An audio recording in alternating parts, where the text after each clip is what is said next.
भाजपचे विधान परिषदेचे आमदार योगेश टिळेकर यांच्या मामाचं अपहरण करून हत्या केल्याची धक्कादायक घटना नुकतीच समोर आली।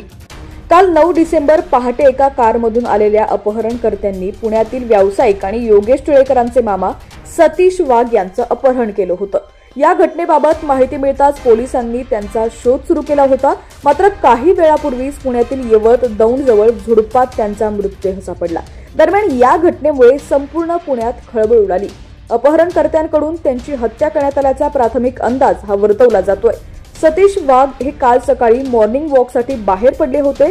त्याच वेळी 4 अज्ञातांनी त्यांचं अपहरण केलं। या घटनेनंतर पुणे गुन्हे शाखेनं कसून तपास सुरू केला, पण त्याआधीच अपहरणकर्त्यांनी त्याची हत्या करून यवत येथील महामार्गाजवळील झुडपात त्यांचा मृतदेह फेकून दिला।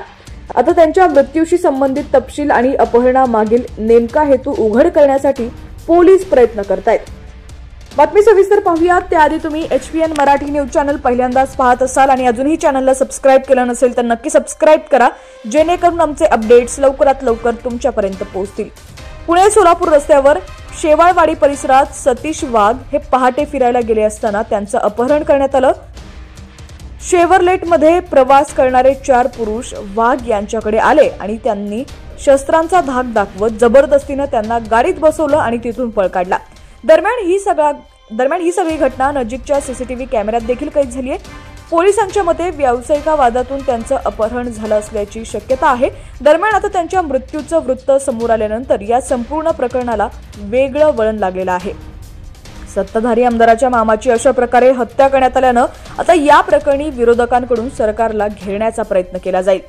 आमदार योगेश टिळेकर यांचे मामा सतीश वाघ हे पुण्यातील शेवाळवाडी भागातच राहत होते। इथं त्यांचे ब्लूबेरी नावाचे हॉटेल असून तिथंच शेतीही आहे। सतीश वाघ यांची लोणी काळभोर भागात देखील शेती आहे।